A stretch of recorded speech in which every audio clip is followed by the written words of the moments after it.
Hello, it's the Confident Live Marketing Show, and I've got Steve Dotto here. How are you doing, Steve? Good. How are you? I'm doing well. You were doing that pretending not to hear me thing, weren't you? No, I wasn't. I was just overwhelmed by the amount of energy that you. Oh, sorry. I should have prepared you for this, shouldn't I? I should have warned you. This is how we start the show. Oh, look! I just got a notification on my iPad that you started streaming live on LinkedIn. I always ignore that. I guess I should. You're not supposed to say that. You're supposed to say you watch avidly every single week. So there That's we right. go. Well, I do. So there we go. We're streaming live to YouTube, to LinkedIn, to Facebook, and Periscope all at the same time, which is very exciting. This is episode 34. I had to look at that because, Wow. My goodness, episode 34. How did that happen? And we're going to be talking about lessons from the TV broadcast world when it comes to live video. So I'm excited to talk to you about that because you've had a bit of experience in that world, haven't you? Yeah, I spent 20 years in broadcast television in Canada. Any of your Canadian viewers might know, the rest of the world wouldn't. But yeah, we did a TV show and radio, traditional media, all the traditional media here in Canada for the better part of 2 decades. And I transitioned over to primarily YouTube in 2011. And there's just been some it's been an interesting journey, kind of reinventing myself, but also learning an entire new way to present the same type of content. Yeah. But in a very similar but profoundly different media. Well, I'm looking forward to hearing the difference, the transition. I mean, obviously, in my mind, there must be kind of massive differences between the two, but presumably there's going to be lots of similarities. So, I mean, we're not going to get into that now. I don't want you to share all the juicy bits before we get on to before I start recording for the podcast. But but yeah, if you're watching around the world, would let us know where in the world you're watching from, and whether you're watching the replay or the live. It would be great to hear from you. And if you've got any questions for Steve as well, let us know, and I will try and bring those on. Which reminds me, because we're also broadcasting to LinkedIn, I need to get the LinkedIn live feed. This is one of the problems. I don't know how much experience you've had with LinkedIn Live, Steve, but one of the big problems is that these tools like Ecamm, StreamYard, whatever it is, they don't integrate with the comments. LinkedIn hasn't got an API yet for the comments. Well, I just fired up LinkedIn on my iPad. Yeah. And we have 2 listeners, which I suppose is you and me right now. But but it's on the iPad, it's not giving me the chat. Oh, well, there we go. That's See weird. that? Take a look. See, there's no chat. Yeah, so it's a little bit buggy. Yeah, I don't know. Is it buggy or is it because it should have the chat there, it's right? working for me. I can see the chat there. I guess if I log in on my notebook rather than on my iPad, Yeah. I'd probably see the chat. Oh, we have another person. Hello, other person. Well, there we go. We don't normally broadcast it this time, but because I'm a nice person and I wanted to accommodate Steve, being on the West Coast, there we go. Is it kind of? I am going to fire it up on my notebook while we do this as well. You do go ahead. So anyway, we've got Anna Pinkerton is here. So great to see you, Anna. Anna was on the show a couple of weeks ago. We're talking about the whole imposter syndrome and self-sabotage and all that kind of the mindset side of things. Nice. Which was great because that is one of the big barriers that people tend to have when it comes to live video. So yeah, if you've got any questions for Steve when it comes to the whole thing of lessons really from the broadcasting world, the TV broadcasting world, Steve has had a lot of experience with that and transitioning into the world of YouTube. But today we're going to be talking about that in relation to live video, which is really cool. Right, I think are you ready? Are you ready for the main podcast now, Steve? I'm ready whenever you are. Yeah, I am. Let's do it. Let's do it. Right, we'll be with you just after this.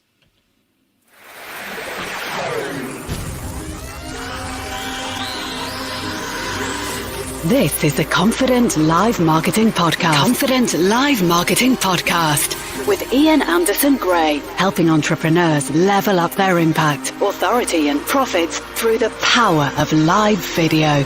Gain confidence in front of the camera, confidence with technology, and confidence with the content and marketing. Together, we can go live! Hello, It's Ian Anderson Gray here for the Confident Live Marketing Show. This is episode 34, which is very, very exciting. Today I've got Steve Dotto, a good friend of mine, talking about live video lessons from traditional broadcasting. So that's going to be a really, really fun thing to talk about. The show notes for this episode will be at iag.me/34. That's iag.me/34. But first, I want to introduce our first sponsor for today, which is StreamYard. StreamYard is what I'm using to broadcast to LinkedIn Live and a number of other different platforms out there. And it's my top recommended live streaming tool as a web app. If you're looking for a web app to make broadcasting to broadcasting on live video really easily, then StreamYard is my recommendation because it's so easy to use. It works directly in your web browser, and so it's available for Mac users and PC users. It's so incredibly simple to use and has so many amazing features, such as being able to highlight comments on the screen from all the different platforms out there. Being able to have up to 5 guests on the show without any extra software, being able to share your screen, adding your own brand colors, and the ability to stream to Facebook, Periscope, LinkedIn Live, YouTube, and more. Now, all of those features are in the free version. Yes, there's a free version of this. If you want more, then there are paid options, such as giving the ability to add your own logo, overlays, backgrounds, videos, all that kind of stuff. And also something that's really exciting is the ability to multicast to more than one platform. So like I'm doing today, we're going live to Periscope, LinkedIn Live, YouTube, my Facebook group, and a Facebook page all at the same time. So if you want to find out more about StreamYard, all you need to do is just go to iag.me/StreamYard. You can download, you don't have to download anything. In fact, you just sign up for a free account, and there are also paid versions available too. But it's now time to introduce Steve Dotto. Steve is Canada's most respected geek. For over 16 years as host and executive producer of Dotto Tech, a nationally syndicated TV show, Steve entertained and educated millions of Canadians on all aspects of technology. He has a passion for understanding the social impact of technology and is a very popular keynote speaker. On YouTube, Steve focuses on 2 audiences, a traditional how-to and productivity stream, which follows his TV tradition, and a focus on encouraging Gen X and baby boomers to engage and provide leadership in the online world. Steve, welcome to the show. Hi. You're here. You're on now. I was just looking up all of the different live streams, and I found us on YouTube Live. That's one of the challenges we have with this, is we've got comments happening in multiple different platforms. I know. It can be, but that is one of the good things about StreamYard, actually, that it gives you the ability to see all the comments from all those different platforms. So you collect them all, and so you have them here. It's just your guest can't see them. Yeah, you can't see them, Okay. but well, that's okay as long as one of us can. Although yes, you can on stream. If you were seeing this on StreamYard, you would be able to see all the comments as well. I think the guests can. But anyway, today I'm so excited to have you on. And before we get into the nitty gritty of talking about the broadcasting world and what we can learn from that, this is a fairly new thing that we're doing. So the last 2 or 3 guests have had this. We're having a bit of a quick quiz. I didn't tell you about this, did I? No. So I'm basically going to ask you some very, very simple questions. It's just basically a way for us to get to know you a bit better. And okay. Yeah, are you feeling nervous now? No. I like long walks on beaches. I quite enjoy, a glass of wine and a good book. I'm sensitive. Are those the questions? No, they're not. No. So the first is, what is your favorite type of food? Well, I'm Italian. Raised Italian. So pasta. Pasta is my favorite food. That sounds good. Okay. Next question. If you had to choose Mac or PC? Mac. That's easy. You want me to expound on that? Well, you can do, yeah. When we did our TV show, we used to use, because back in the day, Windows was far more financially viable to kind of feature. And so I used PCs for years and years and years. But I'm a content creator at heart. And it's pretty, well, you've switched over recently from PC to Mac. And as a content creator, Macs just tend to work better. Yeah. Yeah, that's cool. Well, I think there are pros and cons with both. For live streaming, PCs tend to be more powerful, but then they're not as easy to use. So, although I use I actually reluctantly went over to Mac, but I've actually ended up really enjoying it. But I think I'll always have a PC as well as a Mac, but my main computer is a Mac. Okay, next question. Favorite kind of music? Oh, man. I like, well, so much. I mean, I just enjoy everything. I mean, from our history that I do musical theater occasionally, and I like that, which is kind of a guilty pleasure because people tend to laugh at you if you like that. But I like a little bit of classical. I like jazz. I love kind of, I love, the Billy Joel and, the Red Hot Chili Peppers. And I've got a pretty eclectic would be my answer. I'm impressed with that. That's good. I like eclectic is always good. Okay, now this is going to be interesting because I know that you have gone on a bit of a fitness drive over the last, is it 1 or 2 years? At least? It's been a little bit longer than that. It's been about 4 years, yeah. 4 years. So, yeah. And I have to say, Steve has been one of my inspirations in me getting fit over the last year. I've had a personal trainer for the last year. But so I think I probably know the answer to this, which is if you had to choose between eating a banana or a Krispy Kreme donut, what would it be? Oh, I'd choose a Krispy Kreme donut if I had to choose. But that doesn't mean that, that's what my preference would be. I mean, I would probably eat do you call it a banana? I'd probably do that. A banana. No, I said. Yes, I try and eat healthy. Okay. Yeah. But one of the reasons we work out is so that we can occasionally enjoy things as well, right? Yeah. No, that's true. Well, yeah, I gave up sugar about 2 or 3 years ago, and actually, I physically couldn't eat a Krispy Kreme donut. It's kind of weird. It's changed. Oh no, yeah, that would get you buzzing. It's changed my. I think it's changed my palate, so I can't You made a strategic mistake by giving up sugar 100%, Ian. I got to tell you. Because, here's the thing. If you don't have any bad habits, at one point in your life, you're going to go to the doctor, and the doctor's going to say, you've got to give up your bad habits or in 6 months, you're dead. And if you don't have any bad habits to give up, at that point, it's in 6 months, you're done. So they're kind of an insurance policy. That's a really good point, because unfortunately, I can't have caffeine. It gives me heart palpitations. So I'm not doing very well in that department. Okay, next question is favorite kids' TV program. My favorite kids' TV program. My kids are all grown. I used to like one called Blue's Clues back in the day. The kids really liked that one. I guess it'd be very in vogue now to say Mr. Rogers. Let's do Mr. Rogers. Okay, let's do that then. Favorite classical composer.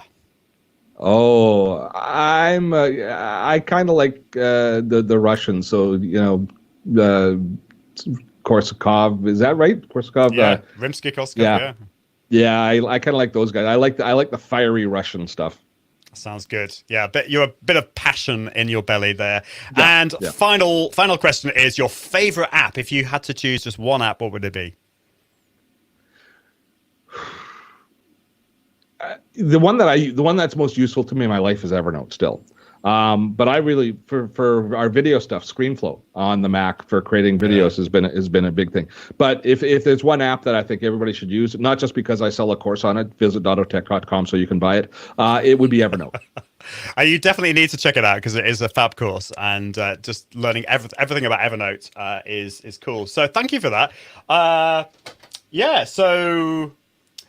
Anna says in LinkedIn, my kids loved Blue's Clues. I'm not quite sure what that is. Blue's Clues. It was a nice. The host of it was really solid, and he really connected well with the kids. He had this gentle personality. Then they changed him partway through because he went to university or something. But it was a good show. It was about a blue dog, an animated blue dog. Yeah. It rings a bell now. Anyway, after that, we need to get into. So I always like to ask people that I know on the show, because I've got a particularly bad memory. I don't know what your memory's like, Steve, but can you remember when we first met? And sometimes the virtual world and the real world can merge into one. But have you got any memories of that? Yeah, we were on the rowing team together at Cambridge. Yes, I remember it well. Yes. No, we met in person at Social Media Marketing World. You came as an attendee, and you were hanging out in the bar with Julie Bramble, and I went down and I met you there. That was our very first meeting. That's ever. Cool, because I know we were both speaking at Social Media Summit Ireland as well. No, it was before then. But we were already friends. But I think we were. I think it was before then but we were also both in the choir for social media marketing world, and that's where you and I kind of started chumming. And you accidentally stood next to me, and you realized that I was a bit of a it was a mistake doing that. But you learn from these things. But it's great. Yeah, it's great that Steve is also a singer. We love singing in the musical together at Social Media Marketing World. So we're not going to say any more about what may or may not be happening next year. That's top secret information. So, okay, live video. Why should we consider live video? Well, I tell you, coming from my background, I did 20 years of broadcast television. Included in that, we did live television. I did live radio. And I recognize the resources and the impact and the power of doing a live broadcast. And before we had the ability to stream live as we do online now, it required a broadcast studio. It required a license from the telecommunications provider in your area. It required a distribution network that was very finite as far as the number of feeds that could be sent out at any one point on television or in radio. And it was a very near, dear, and expensive proposition to reach people through any sort of streaming format. And then all of a sudden, out of the blue, with the growth of the web, came this opportunity for us to do live streaming. And I package everything under the live streaming thing. It's if you're doing it like what we're doing right now, if you're doing webinars, all of this kind of content. But the ability to be able to reach an audience immediately, it might be taken for granted now by many of our community. But I can tell you, as a broadcaster who kind of worked from the traditional point of view, this is it's an opportunity, it's a privilege that very few people had. I mean, none of my friends, when I did television, none of my friends had their own TV show. None of my friends could, on Saturday morning go on the air and reach as many people as were interested in what they had to say.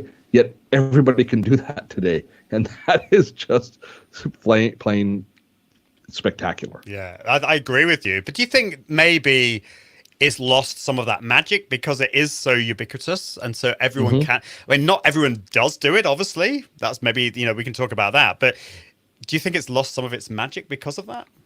Yeah, it's lost its magic because it's been because a lot of people do it without respecting the power of it.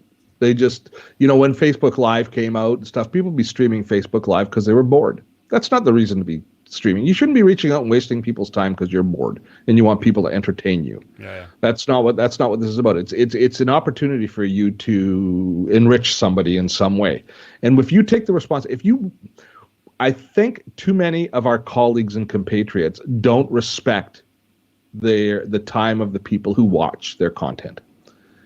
And I realize that's a bit of a damning indictment, but if you recognize how much time is worth.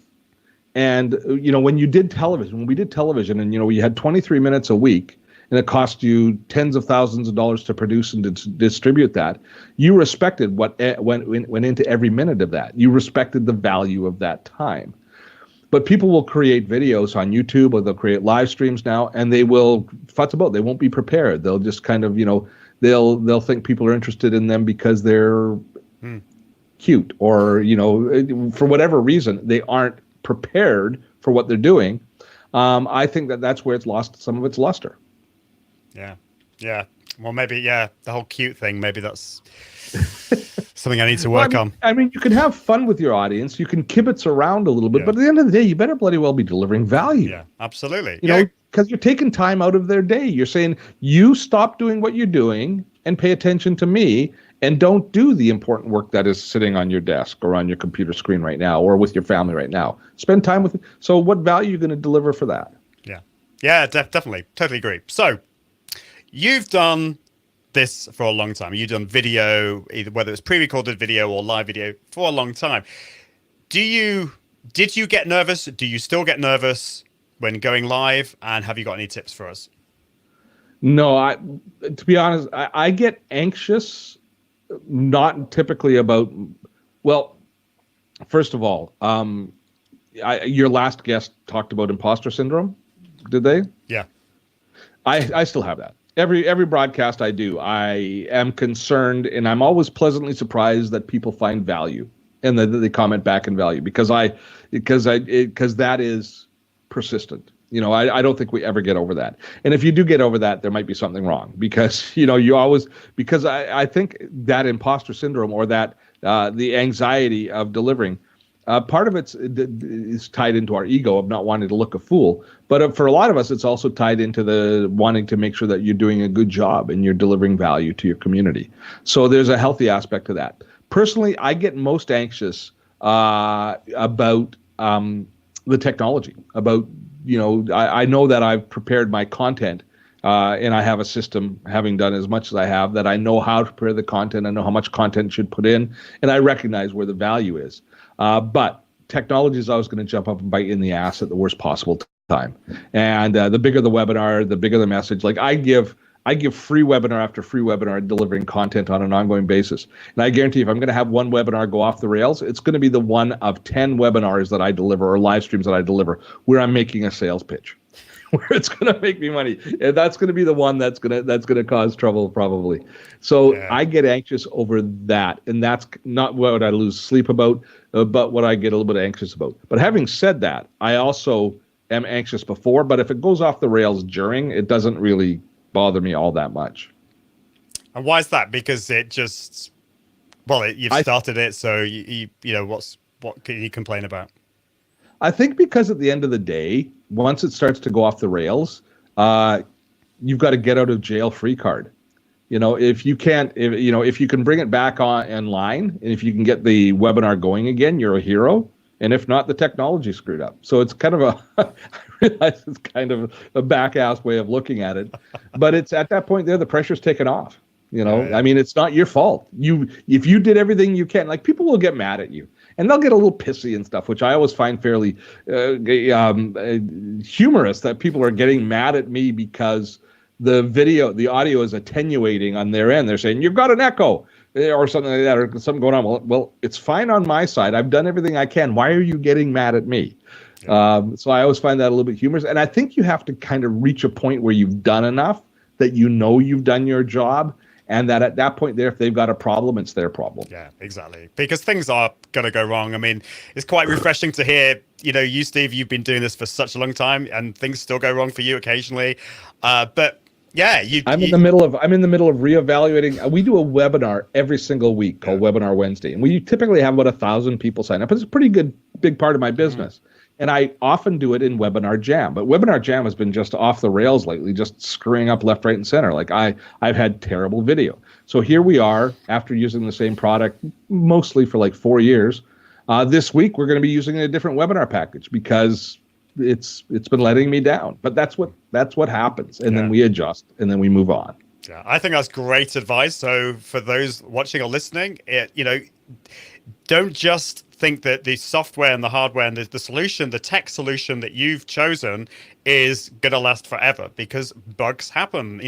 Tools change over time. Facebook, YouTube, they change, and so you've got to be prepared in the future to tweak your setup. And yeah, Steve, I know that you do that on a regular basis, or you something you look into. I mean, certainly when you've done you've been reviewing webinars live on air, and you've been jumping from one to the other.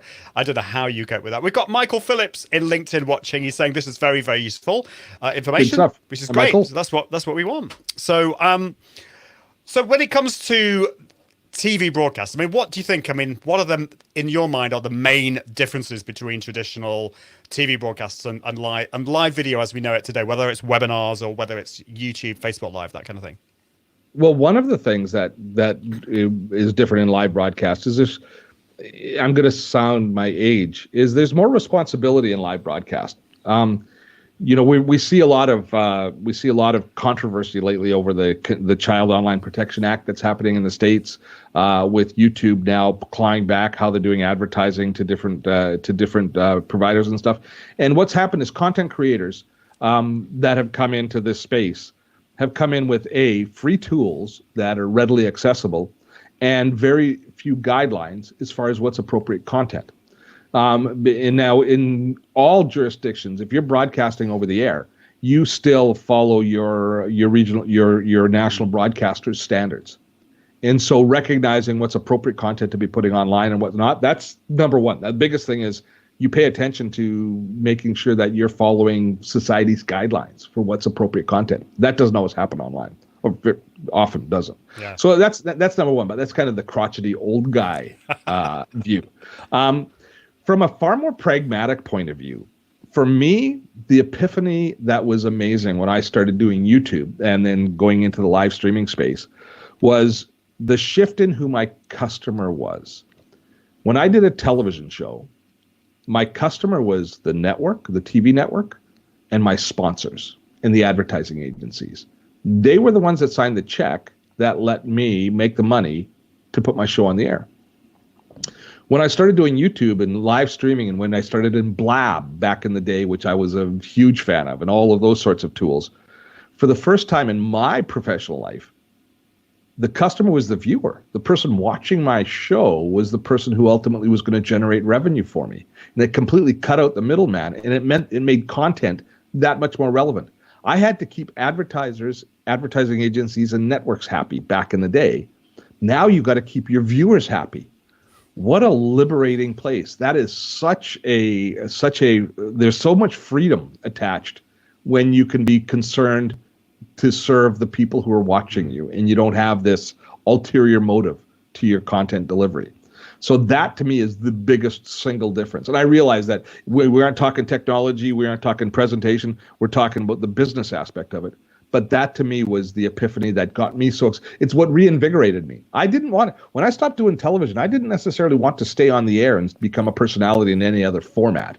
I wasn't looking to do another TV show or another radio show or to do this work again. But the opportunity to have this new relationship with an audience is what really got me excited.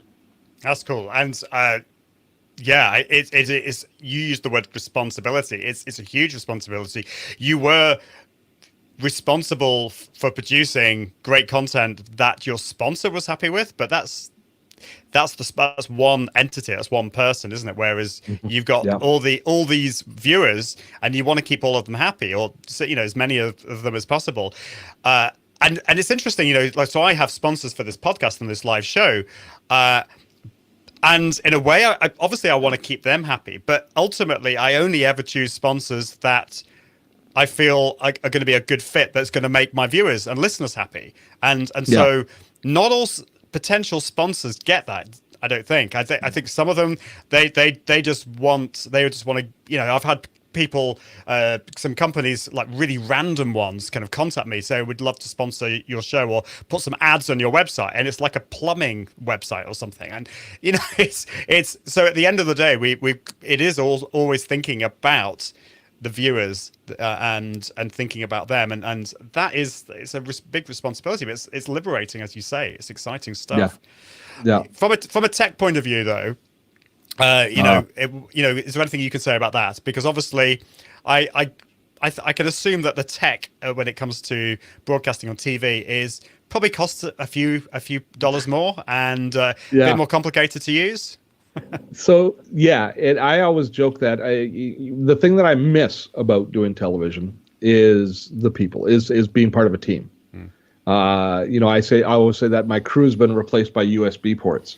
And and I find the biggest challenge to kind of tangentially approach your question is I find this a very lonely existence now. I find this to be a very lonely job.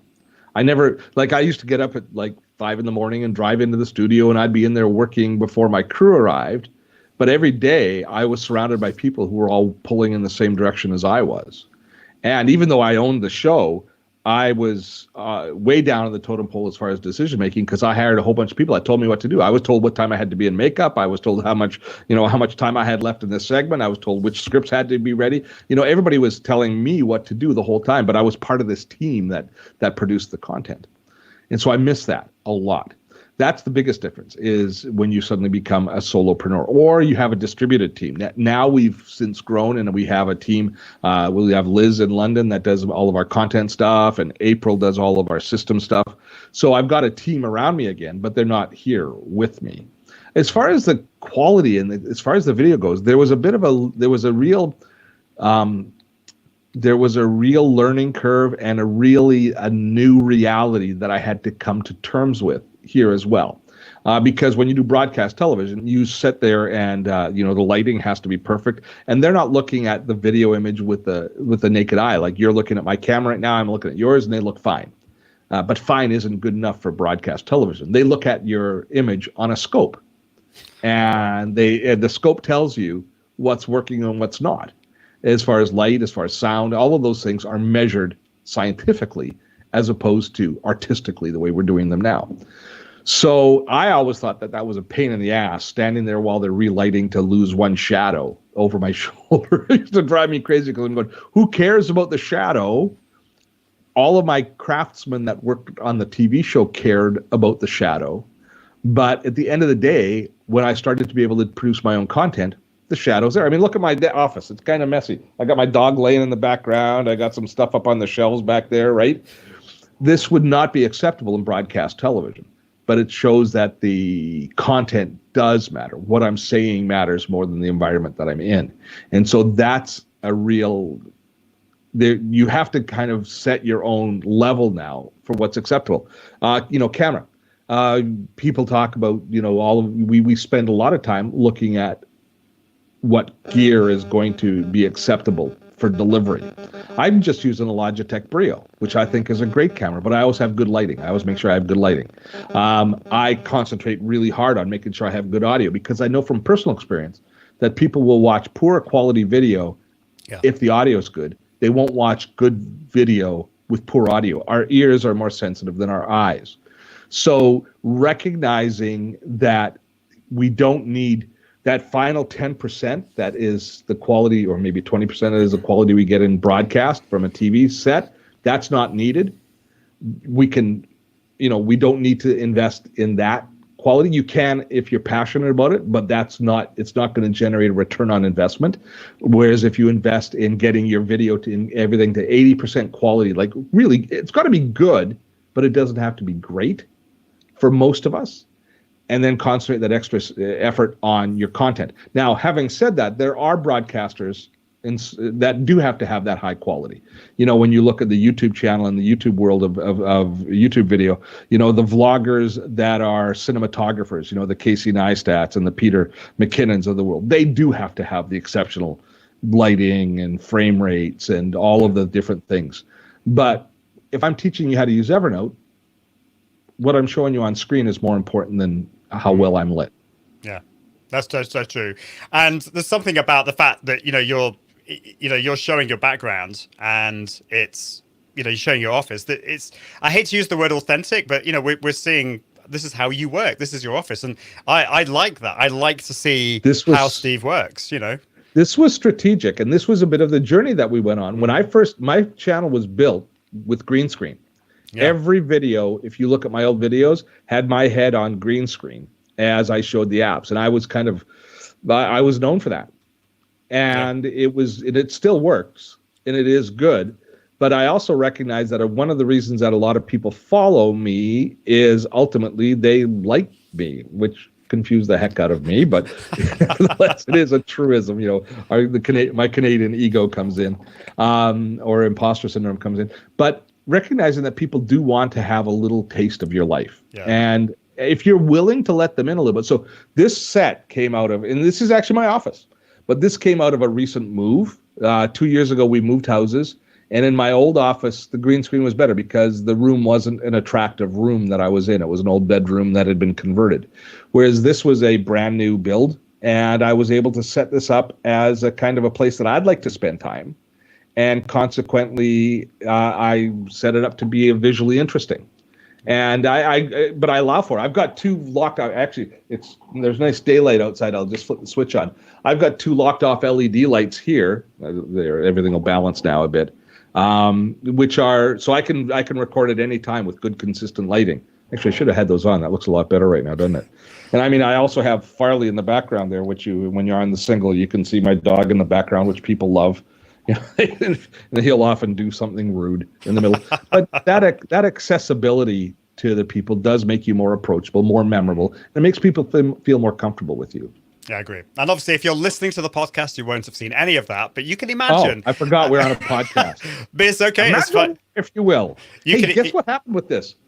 you can't see it, but there's an Epson printer there in the background, which I bought. And I used to have Epson as a sponsor. Talking just kind of a crazy story. I used to have Epson as a sponsor on my TV show years ago, but I'd lost touch with their advertising agency because I wasn't doing that kind of work anymore. Out of the blue, they had picked up that I had this printer in the background of all of my videos, and they invited me to New York for their new product launch, which was great because I got to see all of Epson's new stuff coming out. But that happened as a result. Never me ever mentioned. I hadn't done a video on Epson, but just that it was persistently in the background of so many shots that they had picked up on it. I don't know. Cool. Yeah. That's so cool. Well, yeah, I use a green screen, not because I particularly want to use a green screen. I think that it's great for some stuff, but basically just the office that I've got is just it's just the logistics of the office, really. It's I've had to resort to using a green screen, but I think if you have got an office where you can kind of put stuff behind you that shows off your brand and your personality, then definitely do that. And we're going to have somebody on the show talking about how to design a background. So I'm really excited about that. That's going to be in the future. So more about that. That'll be good. And neither is right or wrong. You know, you can build a great community using green screen. You can use a great community, with a set background. You can use a great community. You can build a great community doing everything on an iPhone, wandering around in the park. It doesn't matter. It's your personality and your relationship with your community that counts. Definitely. Well, there's loads of follow-up questions I want to ask you, but I don't want to forget our next sponsor, which is Content 10X. Content 10X have been sponsoring the show right back from the early days, back to the early days, and it's something that I'm so passionate and excited about. One of the big advantages with doing live video is the way that you can create content quickly and easily. Once you've planned the content, as Steve was saying, you need to plan that content. You need to get the tech sorted. But once you've got that, you press the start broadcast button and you have created a piece of content quickly and easily, far easier and less time consuming than creating like a blog post, for example. And so what Content 10X does is they provide a full end-to-end content repurposing service. So, for example, you go live, you press the end broadcast button after you've done it. They will then take that live video and repurpose it into a plethora of different types of content, whether that's a podcast, a blog post, an infographic, social media posts, to help you focus on your business. They will explode it across the interwebs on all those different platforms. So if you want to find out more about their service and what they do, or maybe you want to just do this yourself, you want to find out more about content repurposing, they've not only got an amazing website and podcast at content10x.com, they've also, Amy has, who's the founder of Content 10x, has written a really great book. So it's just called Content 10x. So if you want to find out more about that, all you need to do is go to content10x.com. So that's all nice about. Read. You got this down, man. Well, you'd hope by episode 34 that I'd have improved a little bit, but yeah, you'd be surprised how bad some people are. Oh, there we go. That's an encouragement. I'll write that in my nice words file. Steve says, what I put? Yeah, you've got it down. You've got it down. There we go. So headroom on this camera. There we go. So yeah, you mentioned about a team. This was a question. So, and it's great that you mentioned Liz. Liz is great. I haven't seen Liz for ages, but she wouldn't describe herself as a photographer, but she actually took the photos that I still use with the red background and me kind of pulling a silly face. And so she's such a talented person. But yeah, I mean, so you've grown a team. I mean, it's obviously in your case a virtual team, but I mean, how important do you think having a team is when producing live video? I mean, at the moment I'm doing everything myself. I'm basically I'm hosting, I'm interviewing, I'm producing, but I am thinking about I've got a virtual assistant and getting her involved in like moderating comments and doing and all the things behind the scenes. How do you use your team when it comes to video and live video? Okay, well, now don't take this personally, but you're doing everything wrong. No, but the way that I teach, okay, so my perspective is coming from the broadcast world is I believe that there's a reason that we do things a certain way when we do live television shows and when we do live radio shows. And there's a reason that we've got a system down that we do that because it works. So, and I teach this, actually. I've done several courses where I've taught people about how I like to produce video. And one of the big differences is I spend a lot of time talking about the format of the show. And Ian, by the way, you've got a great format. I love how your show is structured. You show some nice maturity as far as how the show is packaged. But what you're missing, if I'm going to be perfectly honest, is you're missing a producer.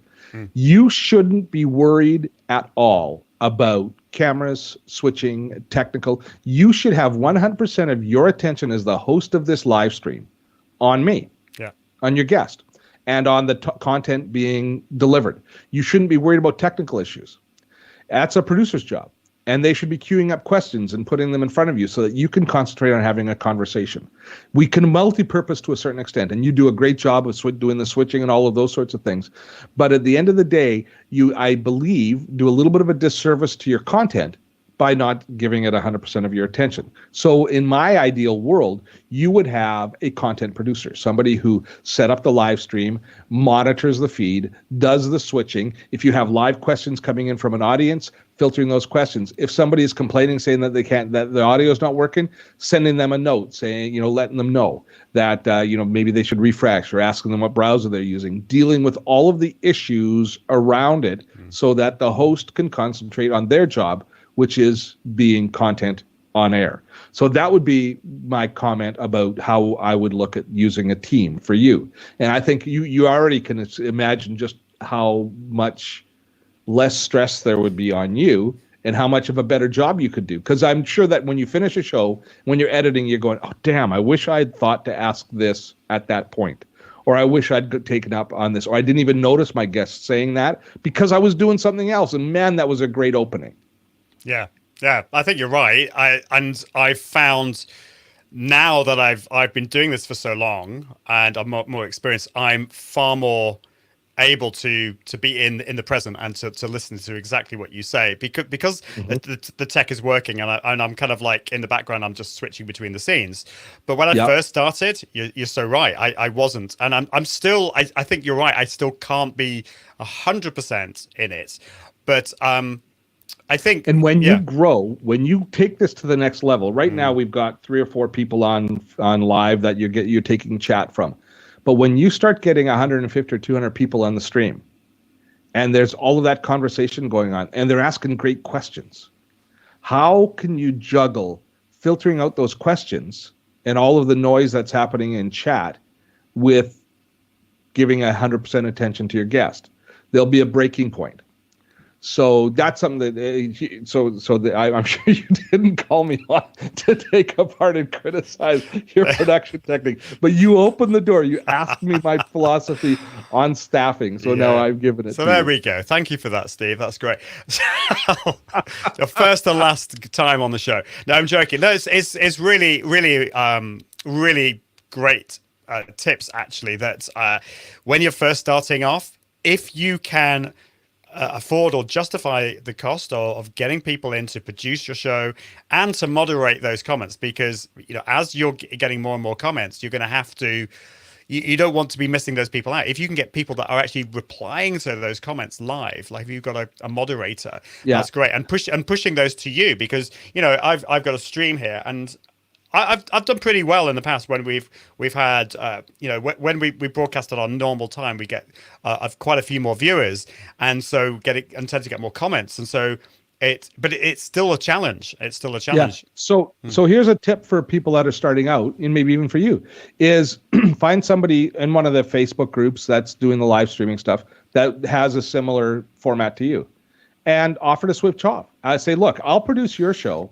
live. I'll come on and act as a live producer of your show, knowing what technology is involved, and you do mine. And so for an hour of exchange time, you can get the benefit, and you don't necessarily have to hire somebody. And they also are pre-trained because they're already a live streamer. Yeah, that's a great tip. Yeah. So when it comes to content, because we talked a little bit about structure and the content. What can we learn from the broadcast world when it comes to structuring? I've been really maybe strategic is the wrong word, but I've thought really carefully about how I structure the show, because this show is it's a hybrid show. It's a live video. And we bring in fact there's been some great comments which I'll get back to those comments very shortly. We've got live comments, it's a live show, but it's also a podcast, and so I want to think about those two audiences at the same time. when it comes to, so what can we learn from the traditional world and in putting that forward into live video? Well, I think you've taken on a lot by doing that. I've looked at doing the same thing, and unfortunately, I'm sure you'd agree, you had to find a series of compromises to make it work in both platforms. Am I right? Yeah. So you couldn't. So things that you would want to do in a live stream, you've had to say no because that won't work for the podcast, or things that you want to do in the podcast, and then probably less so because you can always add content to a podcast at any point in the future with the editing. So the podcast doesn't tend to suffer quite as much as long as you're willing to edit. But the live stream, there's always compromises that happen as a result on the live stream. So as far as format goes, I think that the lessons that you've now got you've created a format that works for you. And here's the great hidden is not so much what it does as far as the quality of content you deliver, which is good because you've got this structure. But think about what it does for you psychologically for being prepared for each facet of the show. Because here we are right in the middle. I don't know where we are in your format, but you know exactly where we are in your format. And you know what's coming up. And you know how we're going to get out of the show. And you know how we're going to get out of this session. And you know even all the way through how this is ultimately going to get published and posted to your podcast provider, et cetera. So you see the entire journey that this content is on, which means you have a three-dimensional view of it. It's not a song that you're in the middle of, right? That we're just that's kind of just isolated. You can see the entire picture as an image. Probably, I could always kind of see the structure, and so that to you is a great blessing because you always know what's expected of you and what you have to do to close off each section of the show. So that structure is crucial. Every television show, every radio show has a structure, and they name them in a variety of different ways. But you have a cold open, you have an intro, you have a bumper, you've got you've got B-roll, you've got all of these different assets that you bring in to create a format and a structure for your content. Understanding intimately what that is, it gives you a tremendous leg up and allows you it frees you up to do your best job, and it takes pressure off each step of the way. I don't know if I expressed that well, but when you first go live on any platform, everything accelerates and things move at a pace, and your brain doesn't work as well as it did 10 minutes before you went live. Yeah. And that's the same whether you're on stage. That's the same whether you're doing a radio show. It's the same for me after doing literally hundreds of live radio shows and probably over, total live performances, probably over 1,000. I still get cotton-eared at a certain point.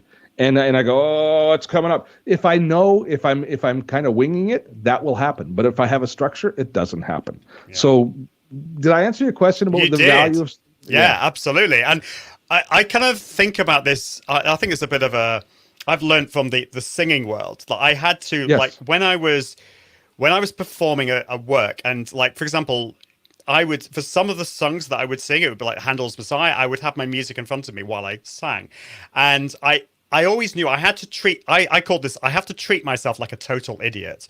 And I would write the beats above each bar, and I'd like put rings around words. And because although I could sing it absolutely no problem, at home, when I got on stage in front of 300 or 400 people, like my brain would go to it would do weird things. And so I think when we're going live, we've got to be prepared for our brains just to do weird things, and writing down, having the structure really, really clear.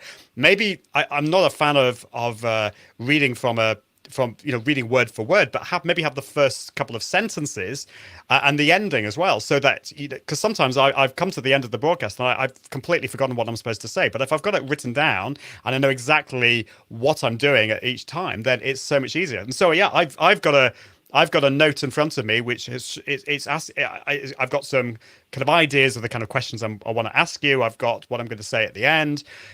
I'm not reading it word for word, but that's been my savior, I think, and it's given me so much more confidence and to know what's going to happen. What do I do if the tech doesn't work? Tops and tails. Tops and tails. Getting into and out of every scene is the hardest part of everything. And that's why I've got my taglines. You know, I've created, if you watch my videos on YouTube, you see that I start every video off the exact same, well, more or less the exact same way. I start with a cold open, but then the actual meat of my video starts with the exact same greeting. Because I don't want to think of something new to say, and it's become a hallmark. People say it to me on the street. They say my greeting that from videos on the street. And the same thing with my tagline, my close. You know what it is. But everybody, people will say that to me all the time because they recognize it. But it's not that I did it as a talisman, kind of a thing for people to see all the time. It was for me, so I knew how to put a button on it, so I didn't have to worry. Isn't that funny? But it's like this really consistent thing, and it's great for branding, and it's people love it for that, And I think sometimes you don't have to always start with that. You can sometimes work towards that. I think that's what I've done in this podcast. So I didn't set out to have a different theme song for the beginning of each. Yeah, you got to worry about this. I don't know what the theme song will be for this podcast, but.